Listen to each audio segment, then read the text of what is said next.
Guantanamera, Guajira Guantanamera, Guantanamera, Guajira Guantanamera, Guantanamera, Guajira Guantanamera, como dice Guantanamera, Guajira Guantanamera.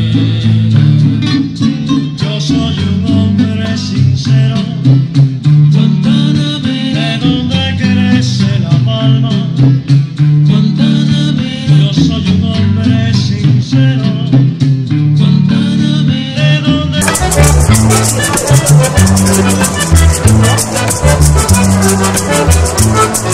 We didn't see Ricky Ricardo singing Babalu, but every restaurant and bar provides live music, and there's dancing in the streets to can music blasting from speakers. The drinks are cheap and the food delicious, and the weather ranges from hot to hotter. In 1982, Old Havana was named a UNESCO World Heritage Site. Since then, they've begun to restore some of the old dilapidated buildings. As you can see, very little has been done so far. America's trade embargo against Cuba and the inability of Americans to visit freely is a meaningless political ploy. As a communist country, Cuba may be weak on human rights, but that's a far cry from state-sponsored terrorism. We are here on a humanitarian visa bringing medicines and medical supplies to Cuba. Humanitarian visits are permitted by the U.S. State Department, and each of us has purchased supply that we are permitted to bring to help the Cuban people. Our group arrives at a local Catholic charity, and our guide Vivian gives us an overview of the facility and how it serves the community. Yes, I know, Cuba provides free medical coverage for everyone. That's what we've been told, and for the most part it's true. It's even documented in Michael Moore's movie Sicko. But what Cuba offers in hospital services, it lacks in basic medical supplies. There are few bandages, little in the way of vitamins, no cough syrup. Need a surgeon to remove your appendix? No problem. Need daily vitamins? Well, you're probably out of luck. As part of our humanitarian trip, each of us has purchased and carried 20 pounds of medical supplies from our hometown to this mission here in Havana. The pain in the butt of schlepping these supplies across the country is rewarded by the sincere thank yous we receive from the nuns. Our flight into the Jose Marti Airport was quick and easy once we made it through the Miami security obstacle course. Charter flights to Cuba go through multiple screenings of persons and bags on the U.S. side, but once we landed, security was minimal. Exiting the airport was a challenge as we had to push through the hundreds of Cubans awaiting friends and family. We boarded our bus and met Vivian, our guide for the week, and had a short tour of the city on our way to the 5-star Hotel Parque Central. The hotel is right in the center of historic Old Havana, so we are walking distance to dozens of interesting historic sites. The colonial-style interior is both beautiful and welcoming, and best of all, air-conditioned. We'll be here for 3 nights and then off to Trinidad to Cuba for 2 nights and then back here for the final 2 nights. When I come back to Cuba, and I know I will, this is where I want to stay again. On the roof we have a swimming pool, a rooftop bar, and wonderful views of Old Havana. To the north is the Florida Straits and the entrance to Havana's harbor. The trees in the foreground line the Prado from our hotel all the way to the Malecón. From here you can see the neo-Baroque Gran Teatro del Habana and the Capitolio building in the background. The Capitolio was constructed during the early 1900s and is an exact copy of the U.S. Capitol building in Washington, D.C. A century ago, relations between the U.S. and Cuba were far better than they are today. The ornate Gran Teatro del Habana building is a complex of 3 theaters. Tomorrow we have tickets for a new opera in the Garcia Lorca Theater, the largest of the 3. This street that runs past the Capitolio and the theater is the Paseo de Marti, but is known colloquially as the Prado, and it offers a pleasant walk from our hotel to the Malecón or waterfront. Back in the 18th century, these beautiful buildings were home to the city's elite. Later, the wealthy moved to the suburbs, and now the buildings are apartments. Because of its location in the tourist section of Havana, the Prado is home to numerous artists selling their wares. You can purchase artwork or simply stop and watch its creation. By evening of our first day, many of us were exhausted, but when cocktails were offered, we perked right up. Kitty corner from our hotel is the Hotel Telegrafo. This hotel was built in the 19th century, fell into disrepair after the Revolution, and has now been wonderfully restored. Some of the original brickwork and mosaics give a hint of the former grandeur, while the new bar is distinctly retro Art Deco. Oh, and the cute bartender is an added attraction. Our first dinner in Cuba was at a restaurant in the Plaza Vieja, one of the restored squares that caters to tourists. We had lobster for dinner, a standard offering for tourists, plus rice and beans, the staple Cuban fare included with all meals. Except for breakfast, all of our meals were accompanied by live music. The trio this evening was from a local music school. Musicians abound, as this is one of the few ways that Cubans can obtain CUCs, the equivalent of American or other currency.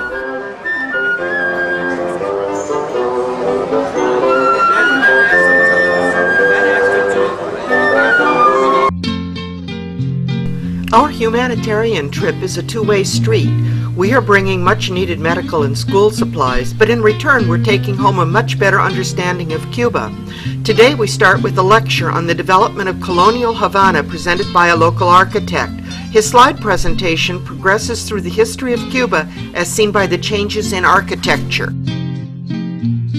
His talk ranged from urban planning to architectural details. Everywhere you go, observe that these fan lights, the pieces of glass are put of glass with wood, not lead. This is wood. Look at it. You need the flower is the symbol of friendship. So I offer you this morning the flower of the Cuban community.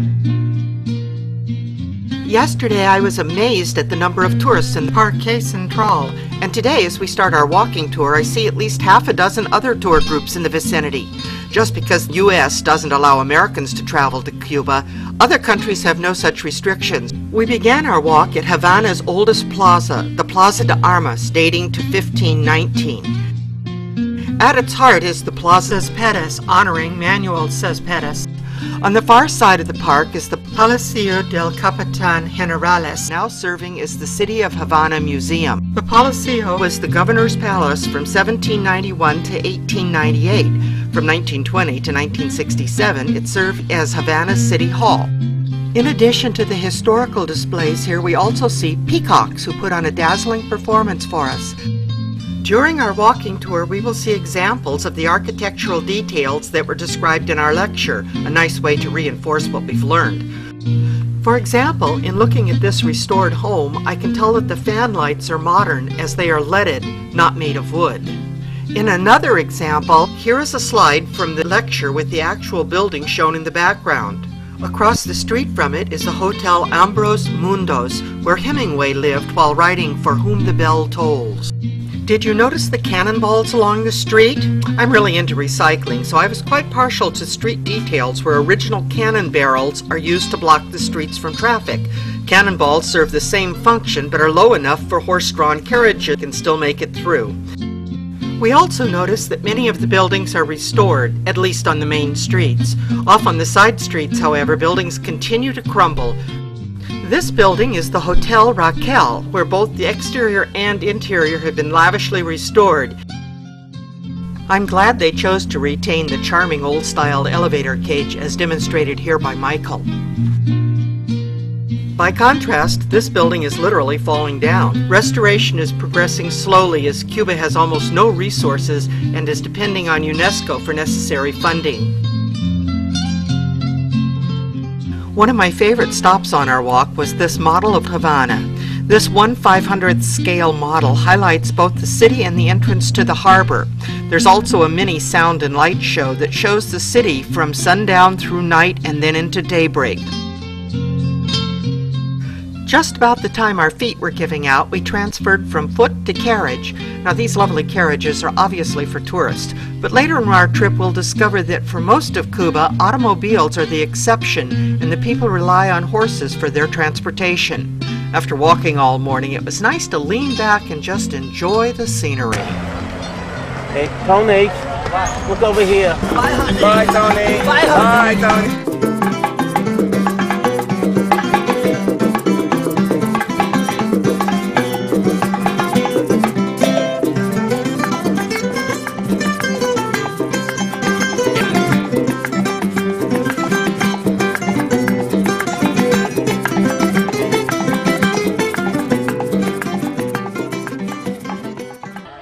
Tonight we attend the opera at the Gran Teatro El Habana. It turns out to be more of a comedic operetta than a real opera. It's all in Spanish, so I had to wait until afterward to have somebody explain the plot.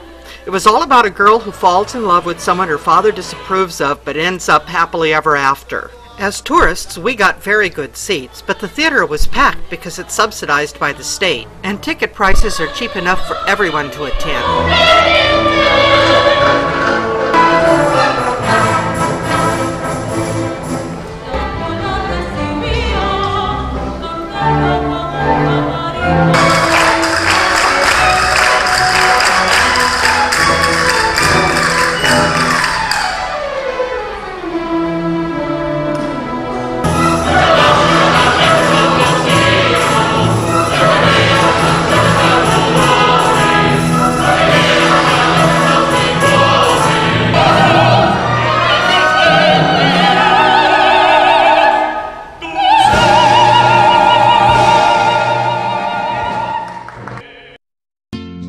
After the opera, we take the bus to an all-you-can-eat chicken restaurant. Later I will learn that because of Cuba's economy, all food is rationed, and the ration for chicken is 1 pound per person per month. A family of 3 would get 3 pounds in a month, the equivalent of a medium-sized broiler. I'm sure that each one of us ate at least 1 month allotment for our dinner. The next morning we're off on a day trip. We got an early start for our long drive to the western province of Pinar del Rio. Alas, at 3rd Avenue and 92nd Street, the bus had to pull over because the air conditioning was not working. 2 different drivers tinkered, banged, and jingled the wiring. After an hour, they gave up, and we boarded a replacement bus and finally got on our way. While we waited, I photoed some of the old cars passing by. About the cars of Cuba. When Castro first took power in 1959, people with cars continued to own them. However, all cars newer than 1959 are owned by the state and are leased or assigned to party members. There are places along the highway where state-owned cars must stop by law and pick up hitchhikers because state-owned cars must be shared even if they are assigned to one individual. The old cars have been handed down for generations, and many times the family's only personal asset that can be owned, sold, or inherited. You can imagine the efforts undertaken to keep them running. Cuba has fewer than 500,000 cars for its 11 million people. For this reason, the traffic isn't too bad in the cities, and the highways remain in fairly good condition since they aren't heavily used. Cuba now imports most of its cars from China or Russia or other countries. When America rescinds the embargo, Cuba will once again be a good market for American automobiles. After a long bus ride, we entered Las Terrazas National Park. It was named this due to the old hillside terraces that date back to 1792, when the French planted large coffee plantations. The coffee plantations are long gone, and the area is now touted as one of Cuba's prime ecotourism sites. This park is part of a biosphere reserve, which was declared as such in 1985 by the UNESCO. We're taken to the local school where we make a donation of school supplies. Thank you very much for these donations again. Whether we like it or not, before we can tour the school and take photos, we have to listen to the children sing. I do like the little girl who rubs her nose at the end of her song. Boys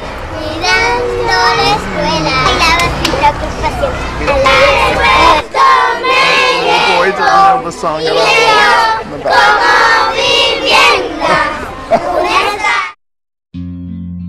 The classrooms are very dark and look run down, but the children appear to be happy and seem to enjoy school. Education is a big part of Castro's socialistic program, and Cuba population has 98% literacy rate. Cuba provides free education all the way through college, which is why Cuba produces so many doctors and other professionals. All schools in Cuba suffer a shortage of books and supplies. This one, however, does have a small computer lab.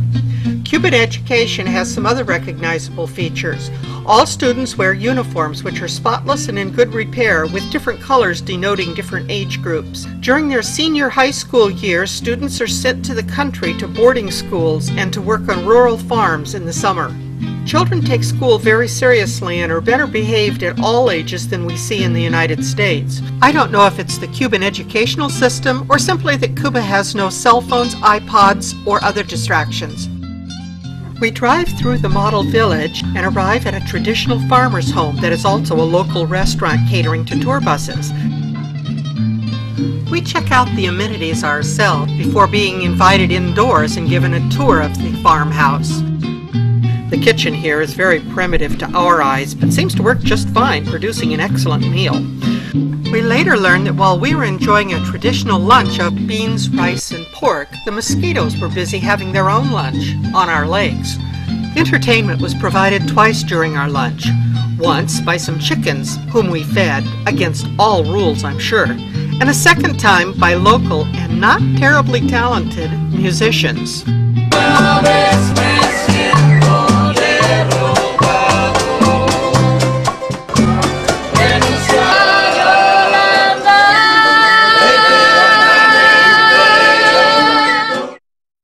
Okay, she's not good, but she's not terrible.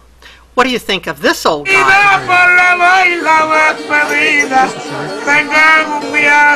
Our last stop in Las Terrazas is the Buena Vista coffee plantation, which has been partially restored, and learning new uses for your basic banana leaf. Can, look at that. Can you turn it so I can see inside? It's got a Marlboro and a Coke can. That is cool. And it even has a little hole in the bottom for the rainwater to drip out. Eat your heart out, Martha Stewart. Our guide gives us a walking tour of the plantation's grounds and outbuildings. We stop and take photos, and then we go inside where, surprise, surprise, we find live music.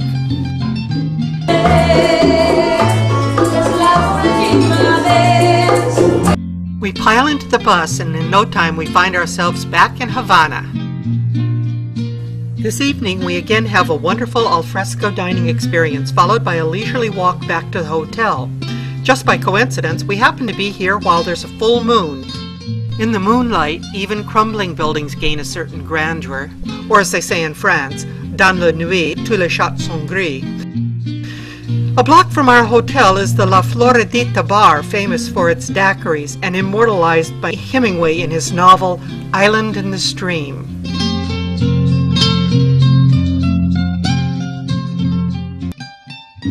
The next morning we check out of our hotel and head for Cienfuegos and Trinidad de Cuba. On the way we stop at a local market. Have you ever heard this evaluation of Castro's communism? What are the 3 biggest failures in Cuba? Answer: breakfast, lunch, and dinner. Since the revolution, Cuba has never had enough food. Every citizen uses a ration book to buy basic necessities at heavily subsidized prices at government-run ration stores. Of course, once I got back to the United States, I did research on the internet to get more explicit information than what was available in Cuba. There's lots of fascinating information out on the web. Just Google Cuba ration food. Or Anita Snow, the AP bureau chief in Havana, who has written many articles about Cuba that are available on the net.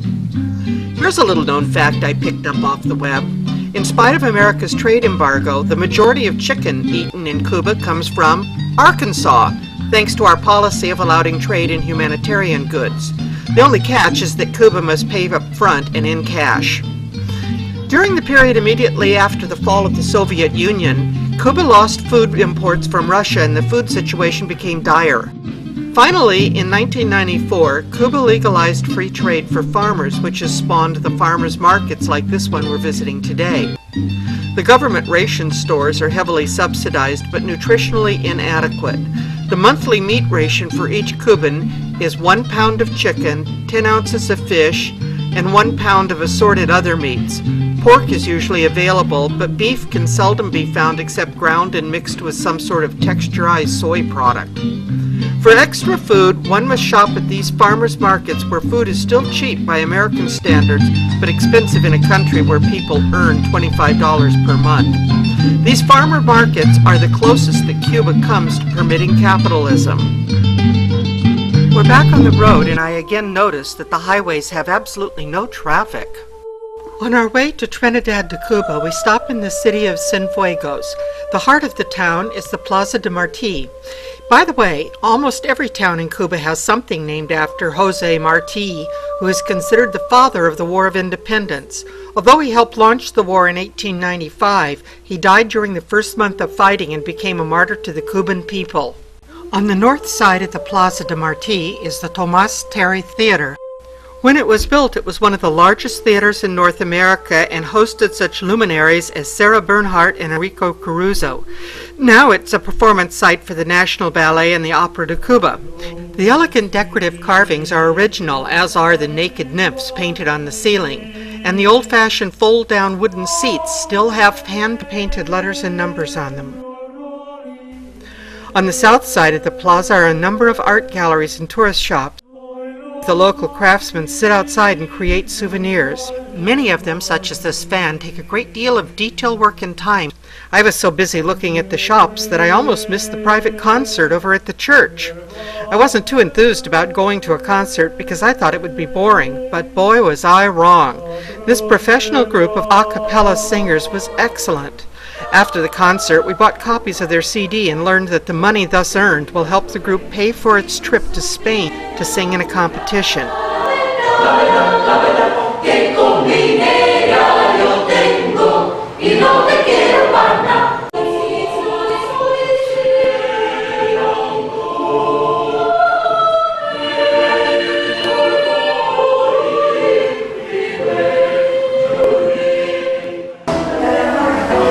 Before we leave Cienfuegos, we stop at the Palacio del Valle.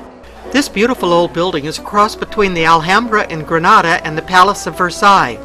There's an abundance of marble and mosaic, and even the newel posts are made of alabaster. The main level is now a restaurant and equally lavish in its decoration.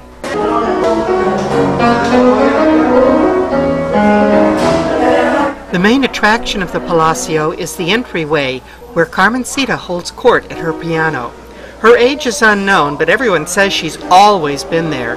In any case, she's both ageless and priceless.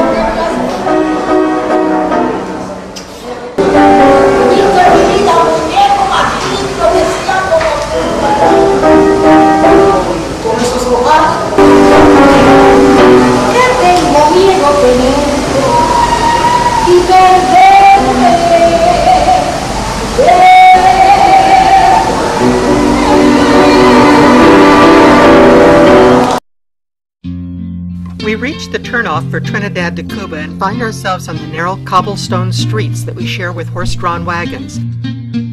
The Iberostar Hotel is lovely, and I'm quite delighted to find 2 swans on the spare bed in my room. Within minutes of check-in, we've all managed to locate the bar where, as usual, we find cheap drinks and cute bartenders. After dinner in the hotel dining room, we strolled along the cobblestone streets up to an area on the side of the church where each evening there's an impromptu band performance, singing, and dancing. The next morning, we're bused to a small train station and board an old wood-burning steam engine train for a ride through the valley of the sugar mills. While boarding, we note that most local transportation is either horse, bicycle, or scooter. The train was originally built to carry sugarcane from the large sugarcane fields to the processing plants. Now that there is no longer a heavily subsidized purchase from the Soviets, the sugar mills have closed and been abandoned. Today, the old American-built steam engine carries only tourists. Most of the cane fields and a majority of the sugarcane plants are all gone. Sugar production is way down in Cuba. It's really sad to see all of the abandoned fields. Midway on our 1-hour trip, we stop so the train can take on water. Again, Cuba's crumbling infrastructure is evident by the poor connection of pipes and the almost invisible water pressure achieved. While we wait for the water loading to complete, we're once again entertained by live music, and some of us even join in with a pair of maracas. And yes, I bought another CD.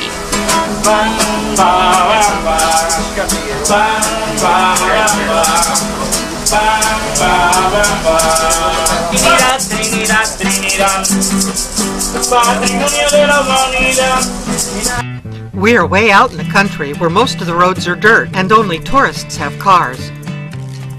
We exit the train at the Izhna station and talk the conductor into letting us take some photos of the firebox and controls. Before departing, the train takes on a load of firewood brought in on an oxen cart. We're here to visit this plantation, which is now a sugar museum. From the train, I had seen this tall tower from a distance and thought it was another church. Quite the contrary. The tower was built so that the owner could keep a watchful eye on all of his slaves as they were working in the fields. Cubans have adapted to tourism and offer handcrafted goods for purchase. The two main products here are hand-embroidered linens and seed necklaces.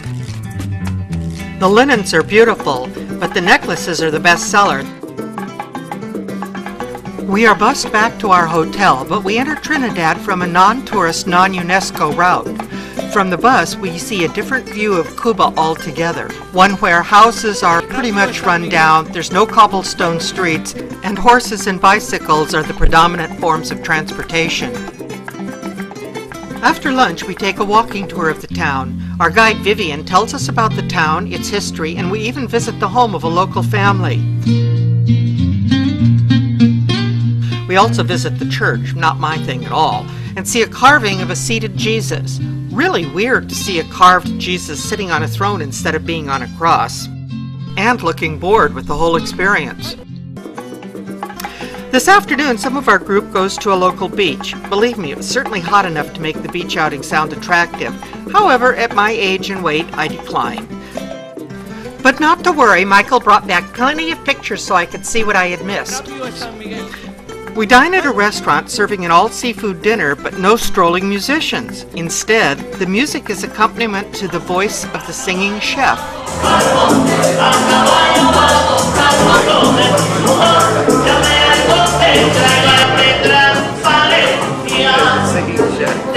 Alas, he was out of CDs.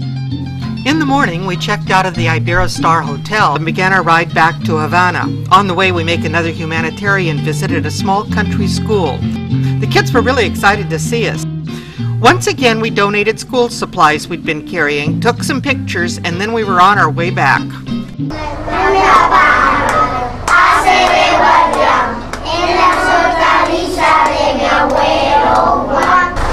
Sí, ¿cuántos números son estos? 5. ¿Quién dijo 2?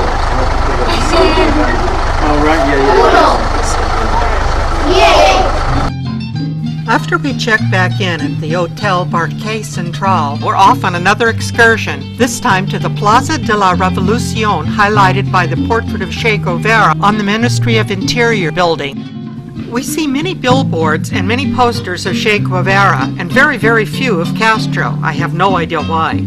There are numerous billboards supporting the status quo, that is, the revolution, and many of them are fiercely anti-American. However, all of the people that we have met have been very pro-American, very glad to have us visiting their country.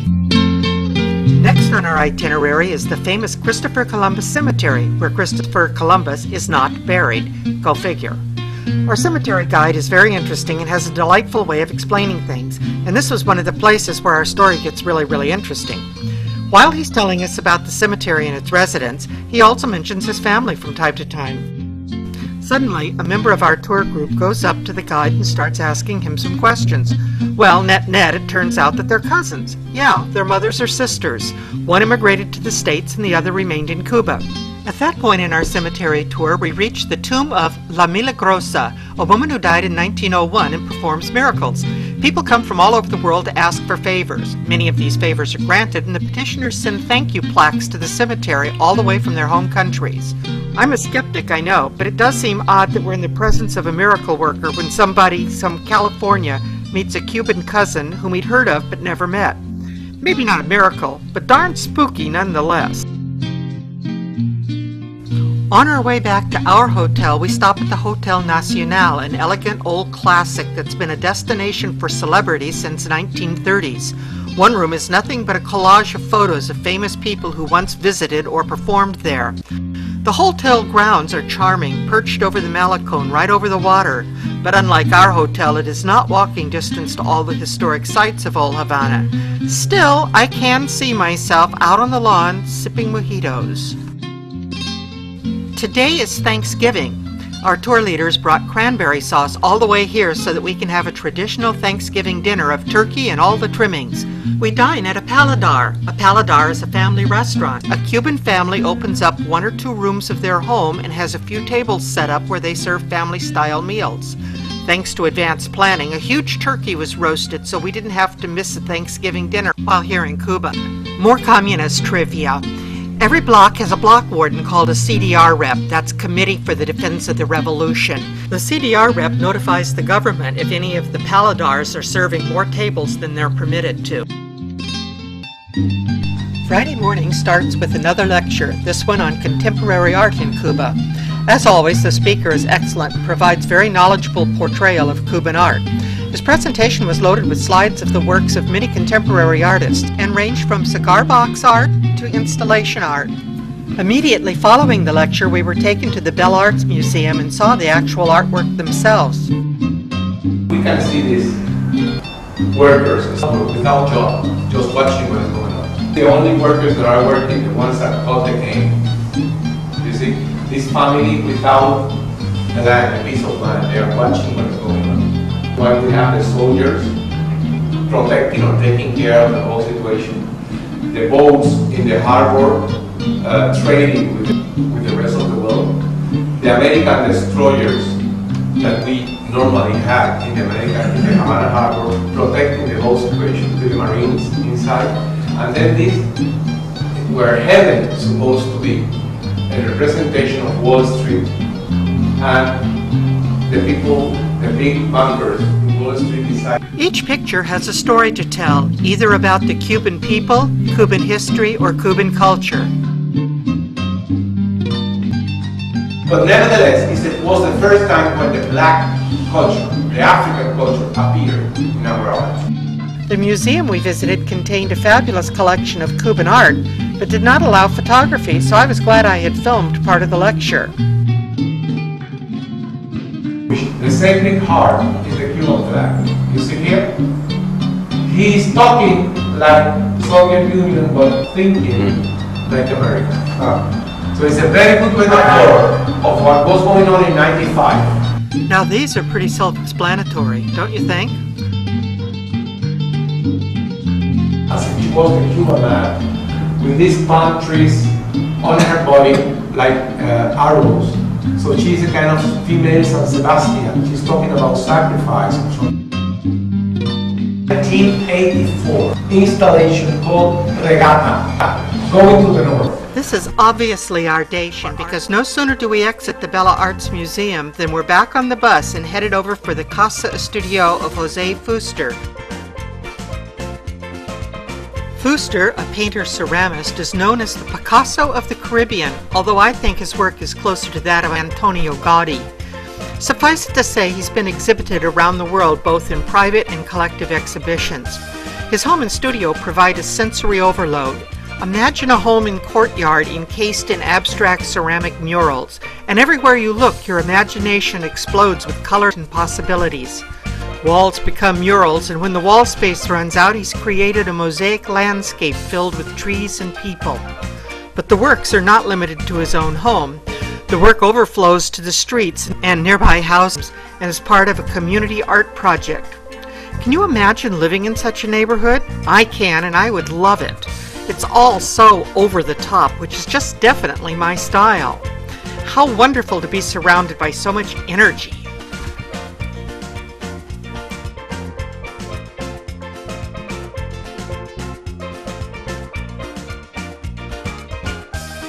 We return to Havana in time for another lecture. This time, we will learn about the current and historic relationship between Cuba and America.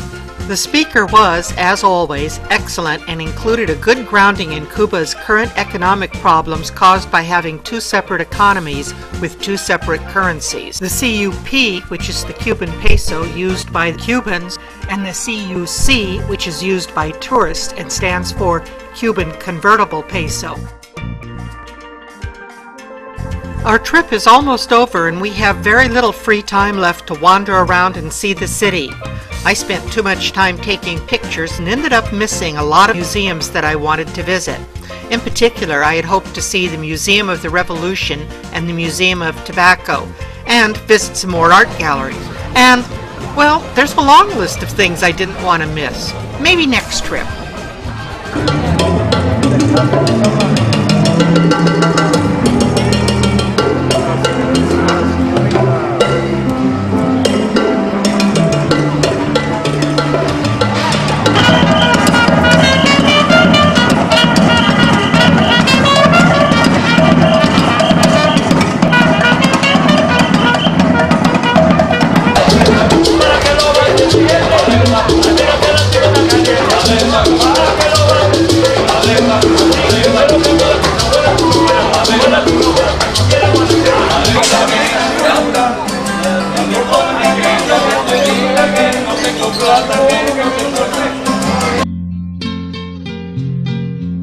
Our final dinner was in this lovely old restaurant where we again had live music. So I've been back home for a couple months, and now all of my favorite restaurants seem rather blah without having live music everywhere. I've really gotten spoiled. We've heard lots of different music while we've been here in Cuba, mostly guitars of course, and quite a bit of Afro-Cuban drums. But tonight we could be transported into a 1950s jazz club.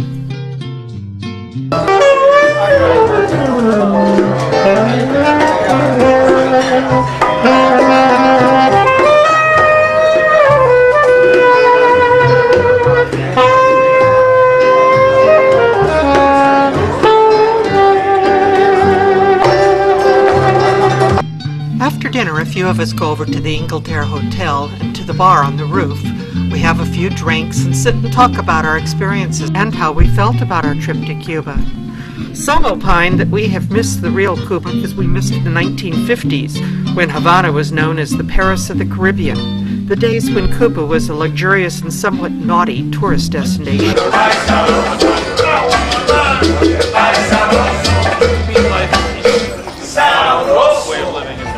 After breakfast, we will return home.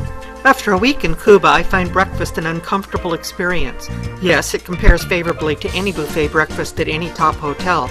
But when you know that the Cubans have lived for 45 years with subsidized rationing and they're only allowed 10 eggs per month, such abundance seems somehow obscene.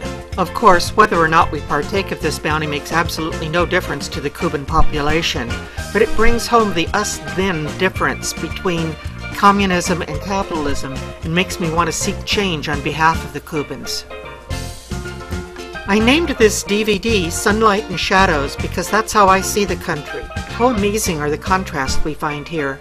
The sunlight of the lovely restored cars and the shadow that these cars are the only ones in the country that can be privately owned. The sunlight of 85% of the people owning their own homes, but the shadow that prevents them from selling them, hardly what we know as home ownership.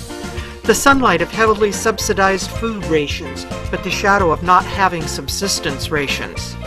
A country as backward as Cuba, where one can't drink their tap water and many people rely on horses for transportation and may never have ridden in a private car. A government that ensures free education opportunity for everyone all the way through college, but a country that trades doctors for oil. Health service is excellent, but in the post-Soviet years the medical equipment is wearing out and there's no source for parts or repairs. The dual economies with separate currencies simply exacerbates the fiscal problems of the country. But Fidel can't last much longer, and his brother Raul is a strong communist but is aware that Cuba needs to re-establish détente with the U.S. In a decade there will be new tourists and they will have regrets that they didn't visit sooner. And we will know that our visit, with the medical and school supplies that we brought, was probably the best visit to Cuba of all.